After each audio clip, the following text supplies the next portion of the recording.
Silakan duduk, shalom.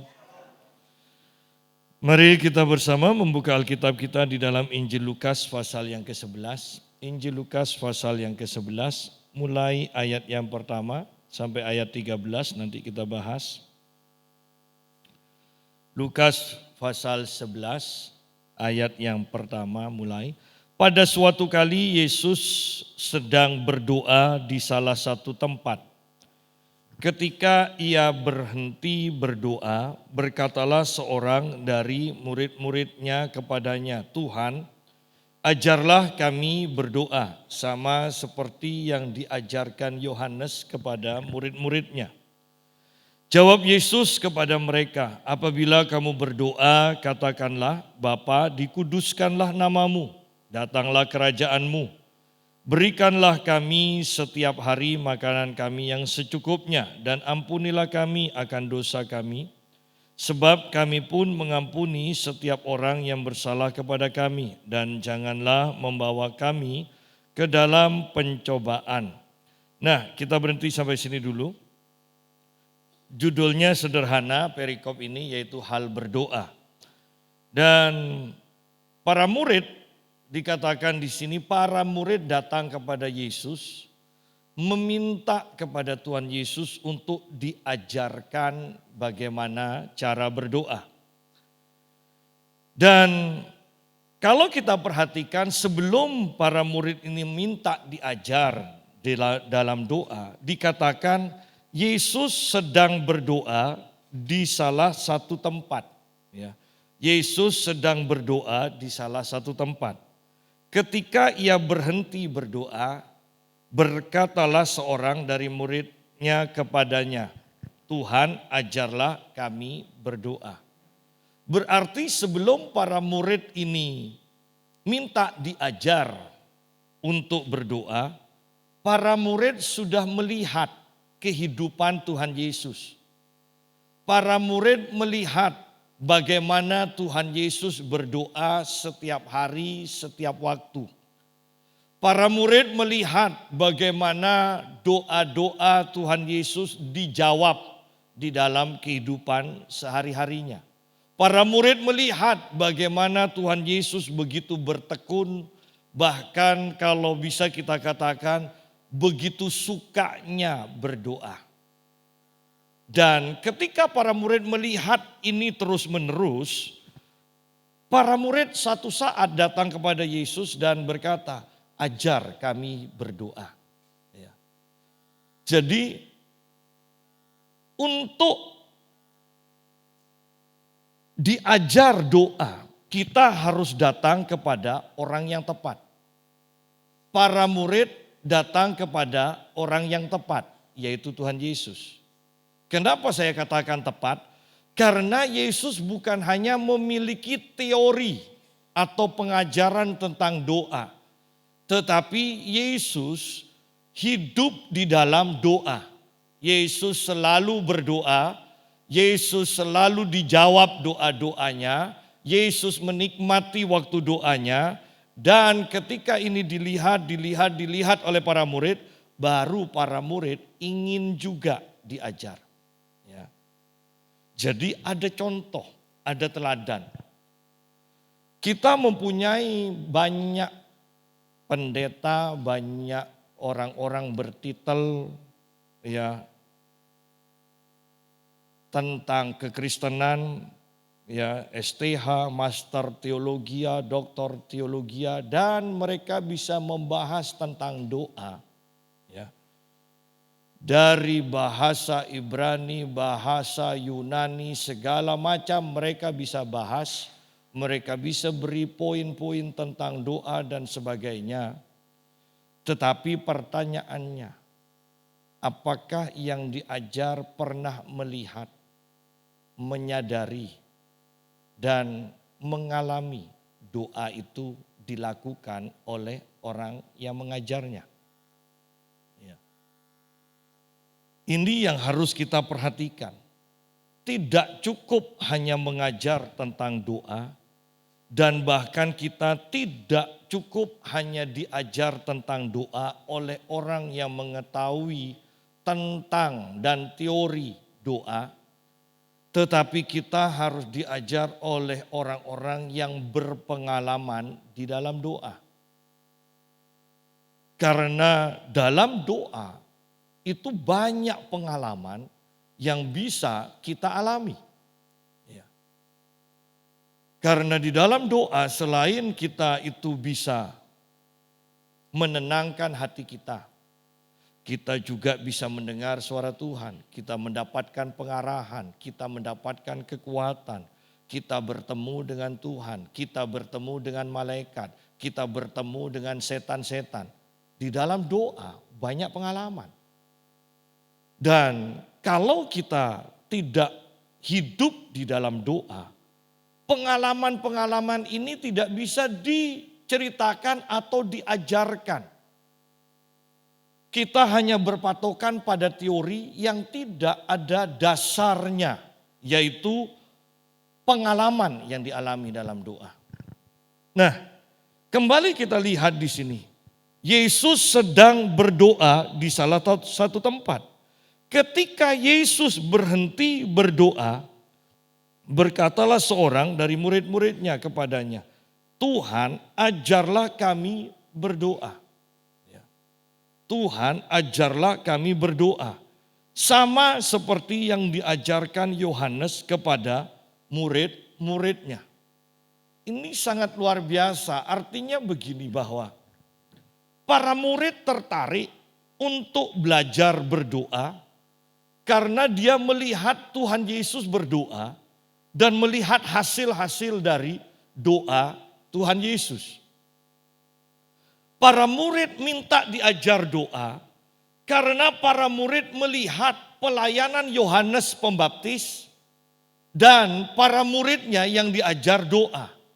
Mengapa para murid tertarik untuk diajar doa seperti para murid Yohanes? Karena para murid sudah melihat bagaimana kehidupan Yohanes Pembaptis, yaitu bagaimana khotbah-khotbahnya penuh dengan kuasa orang-orang bertobat ketika Yohanes berkhotbah. Kenapa bisa bertobat? Begitu luar biasanya banyak orang bertobat. Kenapa? Dan para murid menyadari Yohanes berdoa. Yohanes mengajarkan tentang doa kepada para murid-muridnya, para pengikutnya. Dan ketika ini disandingkan dengan kehidupan Tuhan Yesus yang suka berdoa, para murid menyadari ada kuasa di dalam doa. Ada kuasa ketika kita berdoa. Sehingga para murid minta diajar kepada Tuhan Yesus, ajar kami berdoa. Ya.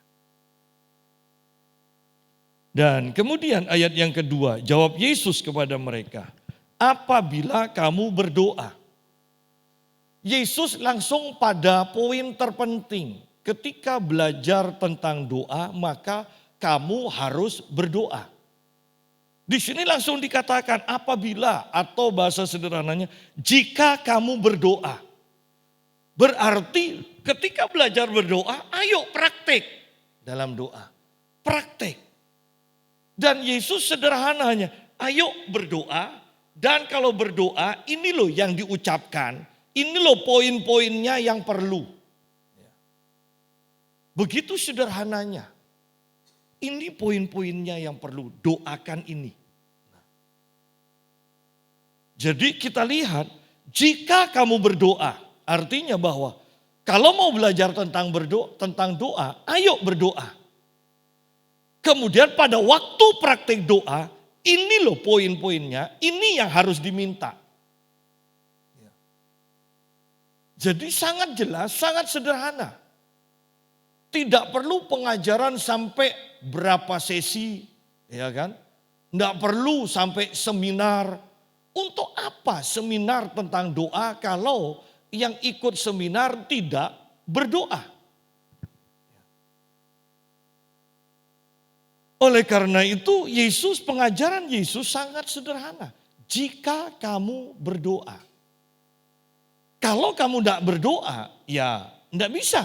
Poin-poinnya ini tidak bisa dipraktekkan, poin-poin tentang doa ini. Kamu harus berdoa. Bagaimana kalau kita minta diajar naik sepeda? bukankah kita langsung harus naik sepeda? Baru nanti di sana teori itu tidak akan berlaku ketika Anda sudah ada di atas sepeda. Anda harus menyesuaikan sendiri, Anda harus lihat keadaan, Anda harus ngerem, kapan harus mendahului, ya, kapan harus minggir, kapan harus ke tengah. Itu keadaan akan membuat Anda melakukan penyesuaian-penyesuaian seperti itu.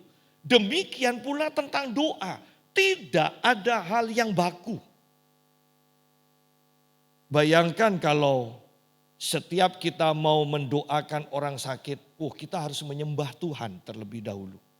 Ya kan? Enggak bisa. Ketika kita berhadapan dengan orang sakit, sudah langsung doakan. Ketika kita berhadapan dengan setan, sudah langsung tangking aja. Langsung usir.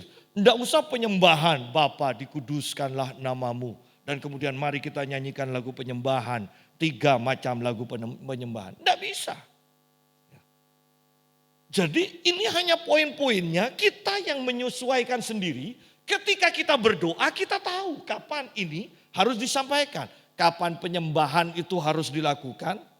Kapan permohonan minta diberkati makanan kami setiap hari.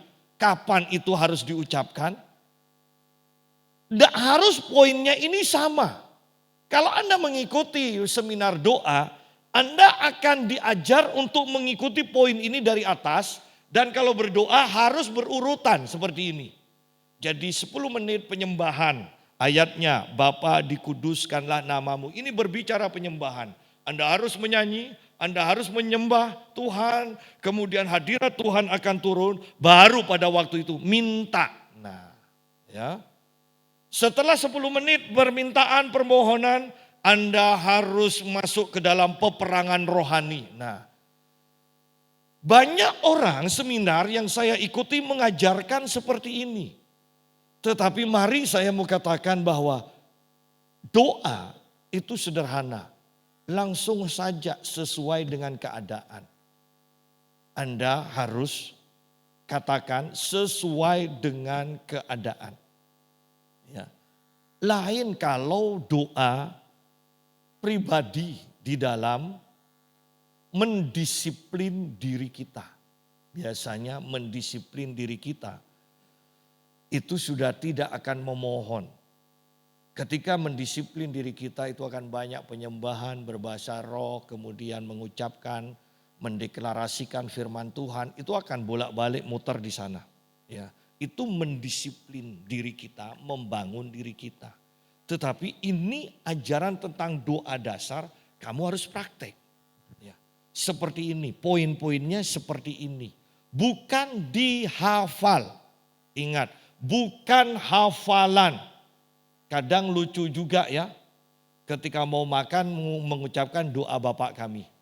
Dan selesai itu amin, makan baru. Anda bisa bayangkan makan masih pakai hafalan seperti ini, lucu, tidak nyambung. Ya, tidak nyambung. Oleh karena itu kita lihat di sini, ketika kita belajar tentang doa, kita harus berdoa. Pada waktu kita berdoa, di sanalah kita tahu bagaimana atau apa doa itu. Nah, kemudian ayat yang kelima, karena saya sudah bahas ini tentang poin-poin doa ini, mari kita lihat ayat yang kelima. Lalu katanya kepada mereka, jika seorang di antara kamu pada tengah malam pergi ke rumah seorang sahabatnya dan berkata kepadanya, saudara pinjamkanlah kepadaku 3 roti. Sebab seorang sahabatku yang sedang berada dalam perjalanan singgah ke rumahku. Dan aku tidak mempunyai apa-apa untuk dihidangkan kepadanya. Masakan ia yang di dalam rumah itu akan menjawab, jangan mengganggu aku, pintu sudah tertutup dan aku serta anak-anakku sudah tidur. Aku tidak dapat bangun dan memberikannya kepada saudara. Perhatikan di sini, Poin-poin tentang doa ayat 2 sampai ayat 4 itu berbicara tentang kehidupan pribadi kita. Ya, apa yang kita butuhkan, pengalaman kita, jangan bawa kami dalam pencobaan, ampuni dosa kami seperti kami mengampuni dosa orang lain. Itu berbicara permintaan permohonan untuk diri kita sendiri. Ya. Tetapi perhatikan ayat 5 dan ayat yang ke-6 itu mengajarkan seseorang minta roti bukan untuk dirinya sendiri tetapi untuk sahabatnya. Ya. Jadi doa kita berkembang setelah kita berdoa untuk diri sendiri, ya, kita membangun diri kita sendiri di hadapan Tuhan, kita mencukupi diri kita sendiri di hadapan Tuhan dengan doa-doa kita, baru berdoa untuk orang lain. Kadang saya heran orang-orang Kristen itu suka sekali doa keliling, doa peperangan rohani, padahal di dalam rumahnya sendiri belum beres, belum dimenangkan. Ya. Jadi rumah sendiri, pribadi kita sendiri harus diselesaikan, baru orang lain. Tetapi juga jangan diri kita sendiri terus. Lihat ayat 2 sampai ayat 4 itu berbicara tentang diri kita. Permohonan untuk diri kita. Berkati kami dengan makanan setiap hari secukupnya, ampuni dosa kami, jangan bawa kami ke dalam pencobaan. Itu tentang diri kita, itu memohon untuk kita. Tetapi ayat 5 dan ayat 6, permintaan roti untuk sahabatnya yang datang. Jadi dalam berdoa kita harus berkembang. Artinya setelah kita memberkati, istilahnya memberkati diri sendiri di dalam doa, maka baru setelah itu memberkati orang lain. Jangan sampai kita hanya berdoa untuk diri kita sendiri. Tetapi mari Yesus mengajarkan, setelah berdoa untuk dirimu sendiri, doakan orang lain juga. Doakan orang lain. Kita harus peka kepada kepentingan orang lain juga. Kita harus penuh kasih kepada orang di sekeliling kita. Apakah keluarga kita, yang paling sederhana keluarga kita. Kemudian lingkungan kita, ya, bangsa dan negara. Jadi terus berkembang. Kembali kepada ayat 5, lalu katanya kepada mereka, jika seorang di antara kamu pada tengah malam pergi ke rumah seorang sahabatnya dan berkata kepadanya, saudara pinjamkanlah kepadaku 3 roti, sebab seorang sahabatku yang sedang berada dalam perjalanan singgah ke rumahku dan aku tidak mempunyai apa-apa untuk dihidangkan kepadanya. Masakan ia yang di dalam rumah itu akan menjawab, jangan mengganggu aku, pintu sudah tertutup dan aku serta anak-anakku sudah tidur. Aku tidak dapat bangun dan memberikannya kepada saudara. Perhatikan ayat yang ke-7. Kalau kita meminta untuk sahabat kita, dikatakan, masakan ia, ini menggambarkan tentang Tuhan. Masakan Tuhan yang di dalam rumah, yang di dalam surga itu akan menjawab, jangan mengganggu aku. Ketika kita berdoa, perhatikan kalimat ini. Bahwa Tuhan pasti menjawab. Karena ayat ini mengatakan, masakan ia di dalam rumah, ia yang di dalam rumah itu akan menjawab, jangan mengganggu aku. Artinya tidak mungkin loh tuan rumah akan mengatakan seperti itu. Tidak mungkin tuan rumah akan mengatakan jangan ganggu aku. Jadi kita pun harus tahu Tuhan kita tidak pernah terlalu sibuk untuk menjawab doa kita. Tuhan selalu siap, bahkan di sini digambarkan tengah malam pada waktu orang tidur. Kalau orang lain tidak bisa diganggu, kalau pendetamu tidak bisa diganggu, Tuhan tetap kapanpun engkau bisa datang kepadanya dan dia bersedia diganggu. Dia mau menjawab. Tuhan selalu menjawab. Seorang hamba Tuhan berkata begini, bahkan orang ateis pun yang mengaku tidak percaya kepada Tuhan. Ya. Ketika dikirim dalam peperangan bersama hamba Tuhan itu waktu masih wajib militer.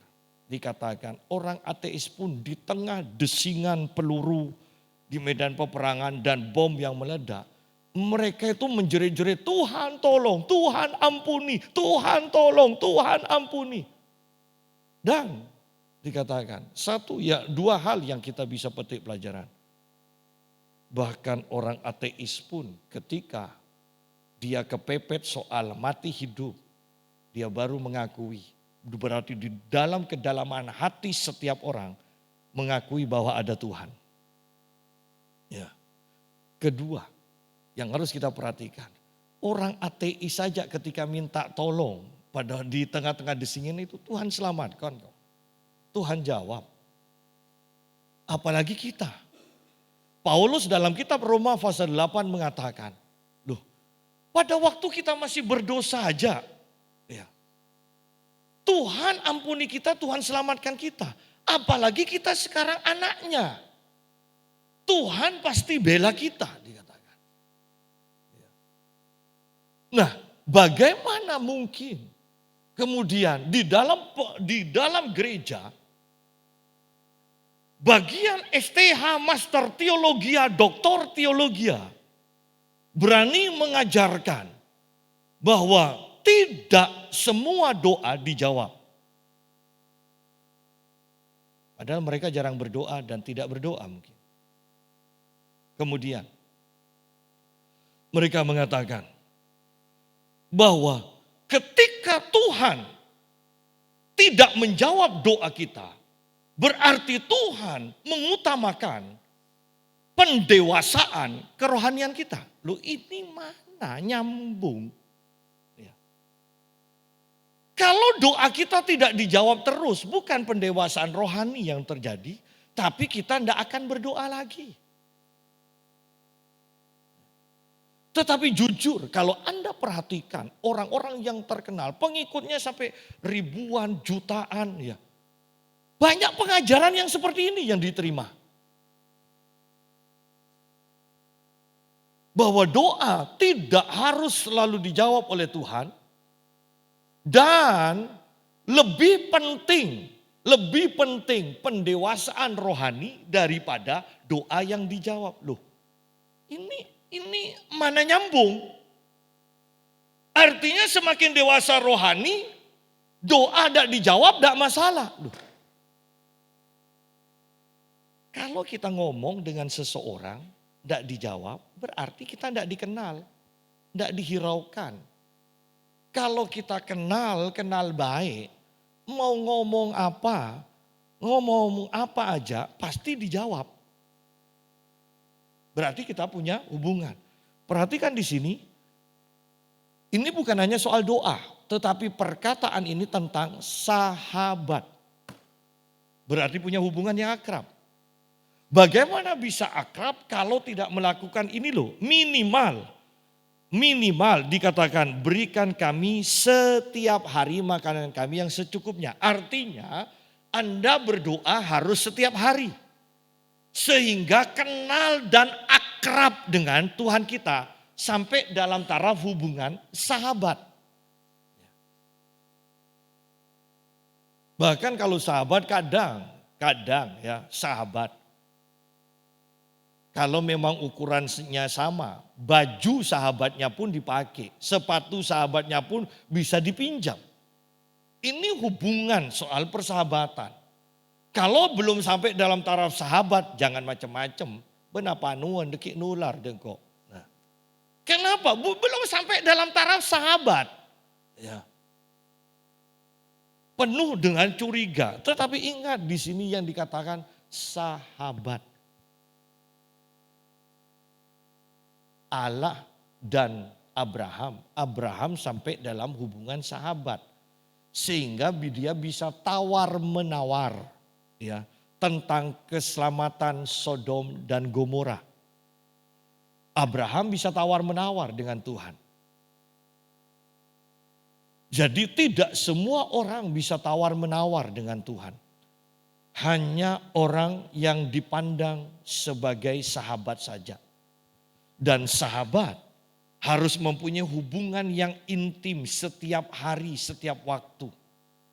Itu baru bisa sampai dalam taraf sahabat. Ayat 7, masakan ia yang di dalam rumah itu akan menjawab, jangan mengganggu aku. Pintu sudah tertutup dan aku serta anak-anakku sudah tidur. Aku tidak dapat bangun dan memberikannya kepada saudara. Ingat kalimat ini yang Anda harus perhatikan, kalimat yang paling atas. Masakan ia yang di dalam rumah itu akan menjawab. Artinya tidak akan menjawab seperti ini. Ya, itu tentang doa. Nah kemudian ayat yang ke-8. Aku berkata kepadamu, sekalipun ia tidak mau bangun dan memberikannya kepadanya karena orang itu adalah sahabatnya. Ya, ini kalau sampai hal ini terjadi, sudah punya hubungan sahabat, tetapi karena keadaan memang sudah tidak memungkinkan untuk menolong, ya, dikatakan. Tetapi perhatikan di sini kemudian. Namun karena sikapnya yang tidak malu itu, ia akan bangun juga dan memberikan kepada sahabatnya itu apa yang diperlukannya.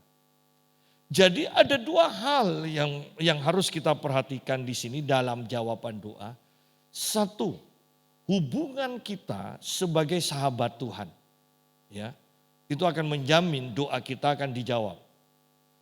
Kalau ini juga dalam keadaan tertentu, sepertinya Tuhan tidak menjawab, ya, maka sikap kita yang tidak tahu malu ini loh, yang terus mendesak, yang akan membuat Tuhan menjawab kita. Tetapi bukankah kita juga diajar, jangan maksa Tuhan. Nah, perhatikan, ajaran ini kelihatannya sangat baik, sangat dewasa. Tetapi ingat saya katakan, kalau dewasa tidak perlu terlalu sangat dewasa. Kalau Anda terlalu sangat dewasa, Anda cepat mati. Ya kan? Sudah dewasa, sangat, amat lagi, berarti sudah umur berapa itu? Ya, Anda cepat mati. Banyak ajaran tentang doa, tetapi saya mau katakan itu teori. Karena mereka tidak sampai dalam hubungan sahabat, intim dengan Tuhan, setiap hari ketemu dengan Tuhan, mereka terlalu sibuk belajar bahasa Yunani, Ibrani, mereka terlalu sibuk buat skripsi, buat apa segala macam, mereka terlalu sibuk menyiapkan bahan untuk seminar dan sebagainya, tidak sempat doa. Tidak sempat doa. Sehingga kemudian ketika mereka berdoa, mereka tidak dijawab oleh Tuhan, jarang dijawab oleh Tuhan, dan pengalaman mereka ini, mereka ajarkan itu. Ingat, ini pengalaman dari orang yang jarang berdoa, diajarkan sebagai pengajaran doa.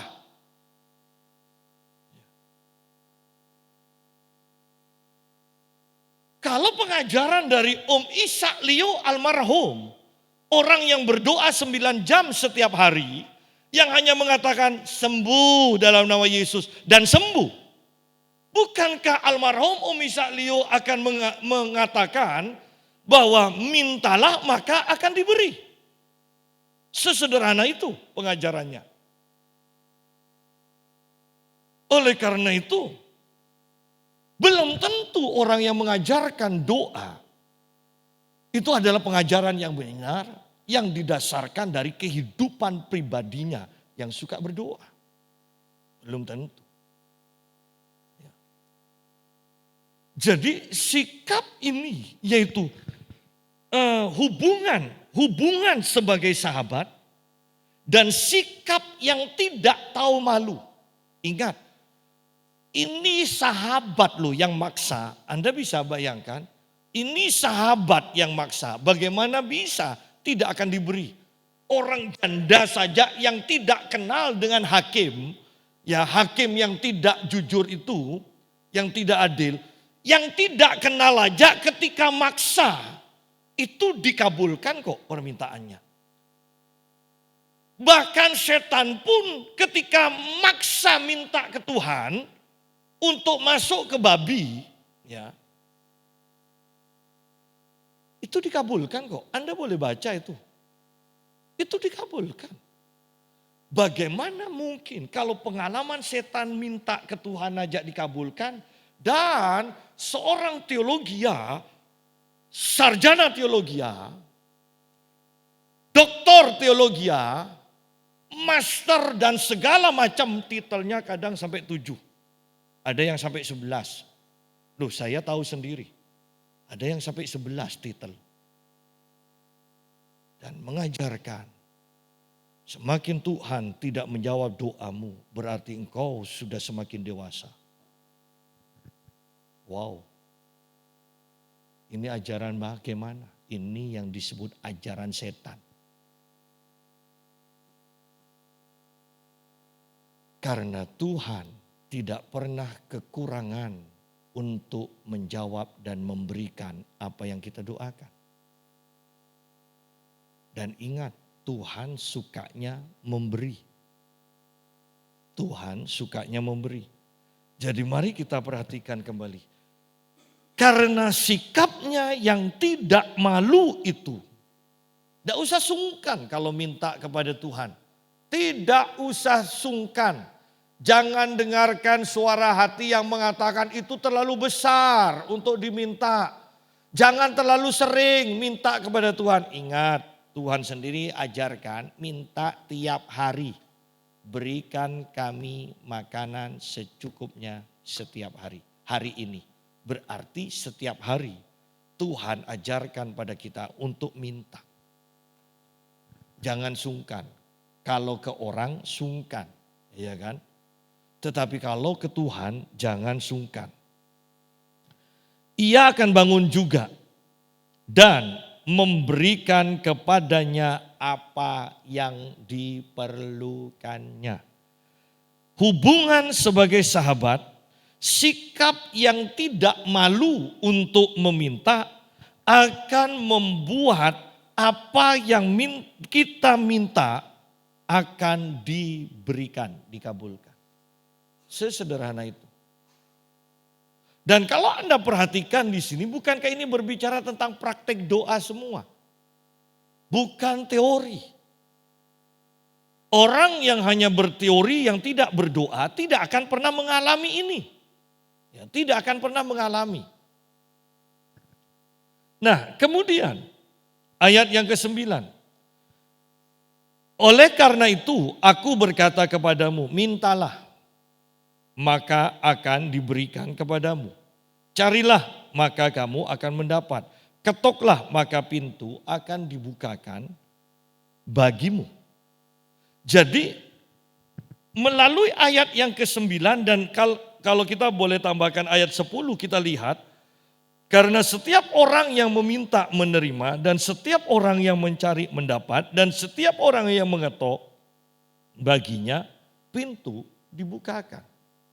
Dari 2 ayat ini jelaskan tidak tersirat sedikit pun doa kita akan ditolak. Tidak tersirat. Ini akan membuat doa kita dijawab. Ini janji Tuhan. Walaupun ada 3, perhatikan di sini. Mintalah maka akan diberikan kepadamu. Ini berbicara tentang permintaan yang cepat untuk dijawab Tuhan. Ya. Ada yang mengatakan carilah maka aku akan mendapat. Cari berarti butuh ketekunan, butuh waktu. Ya kan, namanya mencari kan tidak langsung datang ke satu tempat langsung ketemu. Cari. Ya. Kalau jarum jatuh, anting jatuh kan dicari, butuh waktu, butuh ketekunan. Kalau sudah kata mencari, kalau kata meminta itu sudah jelas kepada siapa. Orangnya sudah jelas. Kan tidak mungkin kan, tidak ada orangnya kita minta.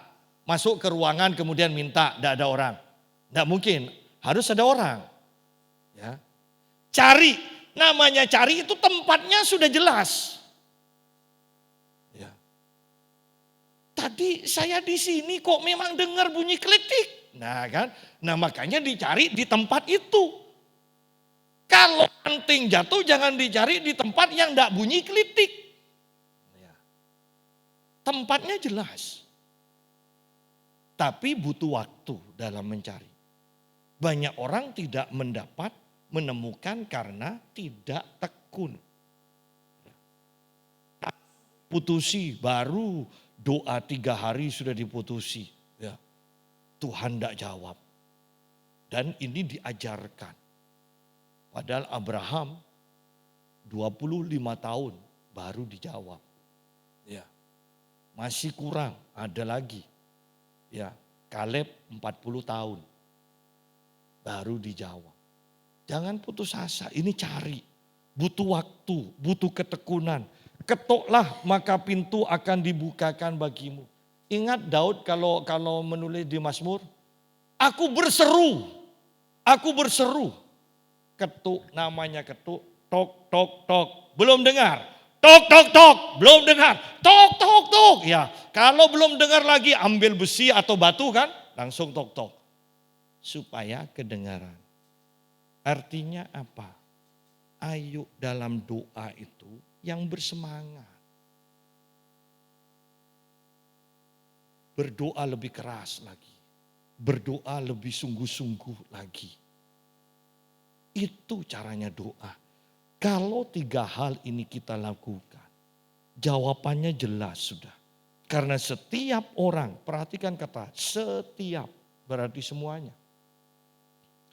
Setiap orang yang meminta menerima keinginan Tuhan, setiap orang yang berdoa akan mendapat jawaban doa.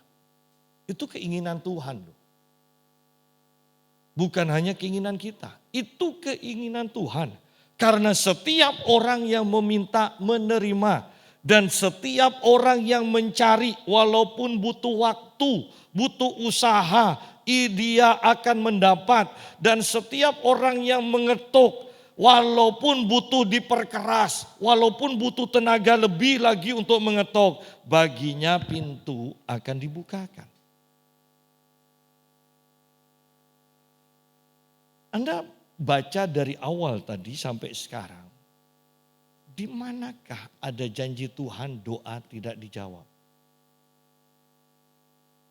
Ini satu perikop tentang doa sudah hampir selesai. Tidak ada terindikasi sedikit pun doa tidak dijawab. Jadi mari miliki iman untuk minta kepada Tuhan. Minta kepada Tuhan. Dan Tuhan akan menjawab. Tuhan pasti akan menjawab. Ayat yang ke-11. Bapak manakah di antara kamu?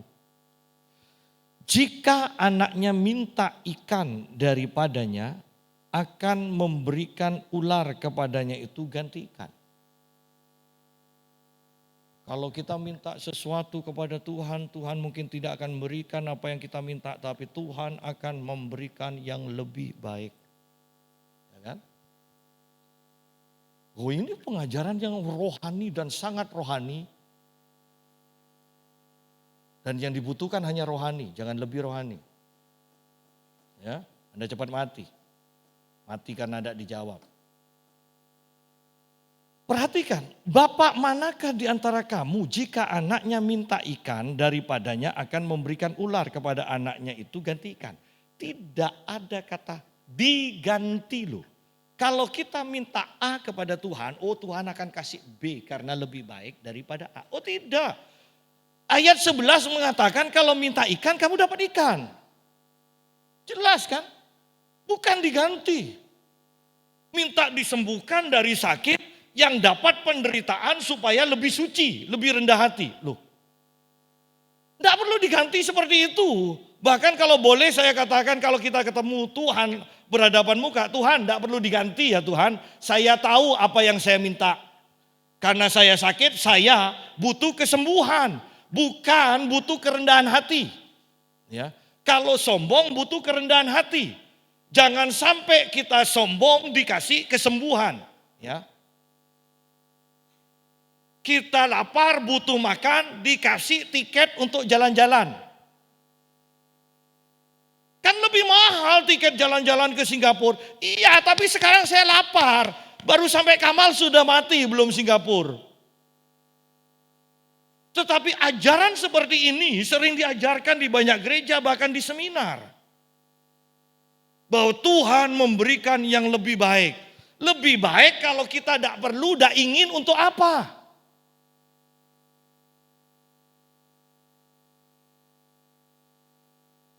Kita minta kaos oblong untuk olahraga.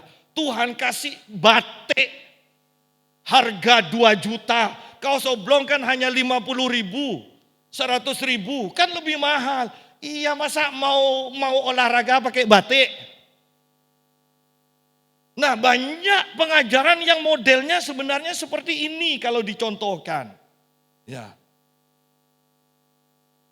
Karena mereka sebenarnya malu untuk mengatakan doa saya tidak dijawab Tuhan.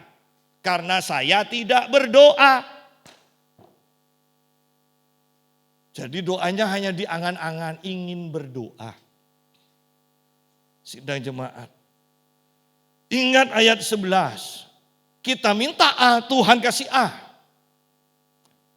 Bapak manakah di antara kamu jika anaknya minta ikan daripadanya akan memberikan ular kepada anaknya itu ganti ikan. Tuhan tidak akan mengganti permintaan kita. Dia akan memberi sesuai dengan apa yang kita minta. Ayat 12. Atau jika ia minta telur akan memberikan kepadanya kalajengking. Ini yang saya katakan. Kita minta sesuatu, kemudian Tuhan tidak jawab, Tuhan bawa masuk ke dalam penderitaan dan kita mengatakan bahwa ini semua untuk kebaikan kita. Loh, apa hubungannya berkat dan kutuk?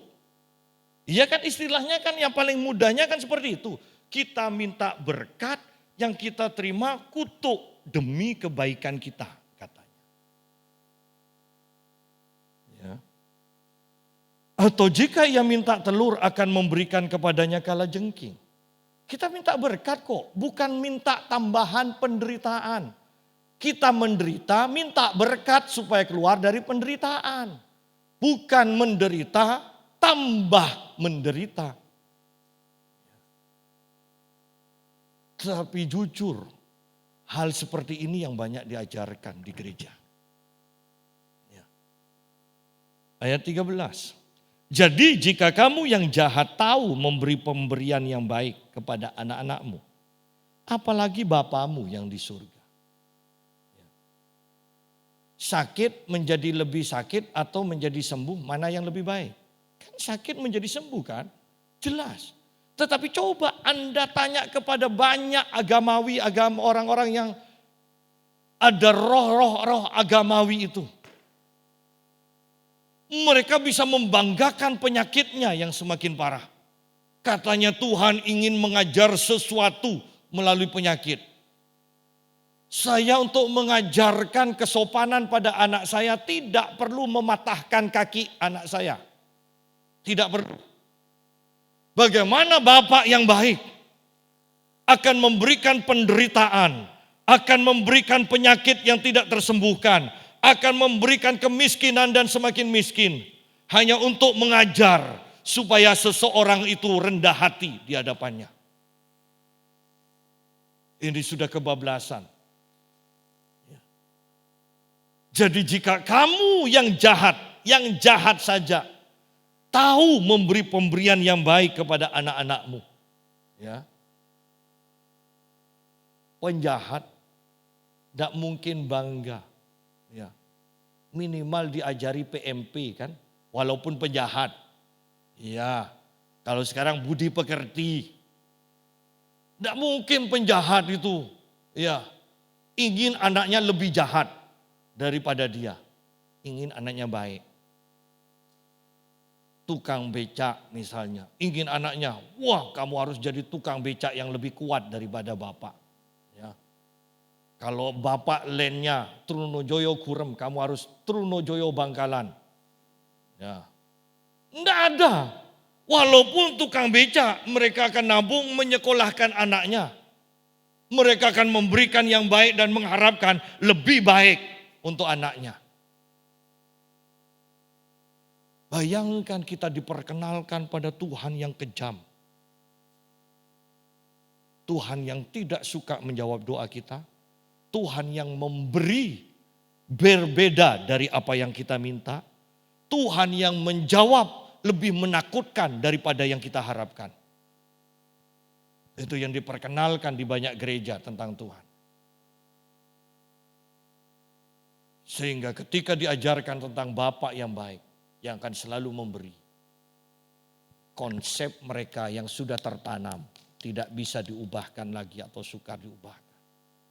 Mereka tidak bisa terima.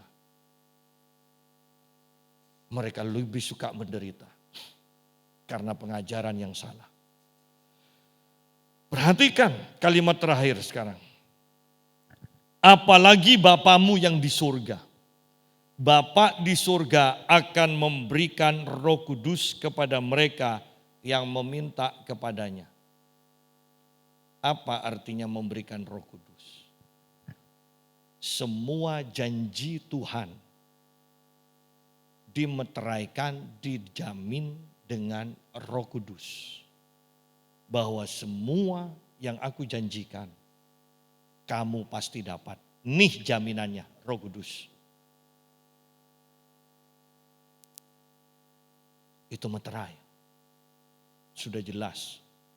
Kalau sudah Roh Kudus, Anda boleh baca di kitab Efesus bahwa Roh Kudus itu meterai, jaminan bahwa semua janji Tuhan pasti digenapi dalam kehidupan kita. Inilah pengajaran tentang doa. Kalau mau tahu tentang doa, engkau harus mulai berdoa. Engkau harus mulai meminta dan terus meminta. Bertekun dalam meminta dan semakin kuat di dalam meminta, engkau akan mendapatkannya. Ketika engkau meminta, Tuhan tidak akan mengganti dengan jawaban yang lain. Apa yang engkau minta, itu yang Tuhan akan berikan. Ada jaminan dari Tuhan. Nih jaminannya, yaitu Roh Kudus yang aku taruh di dalam hatimu. Bahwa apa saja yang engkau minta, aku berikan. Tuhan memberkati.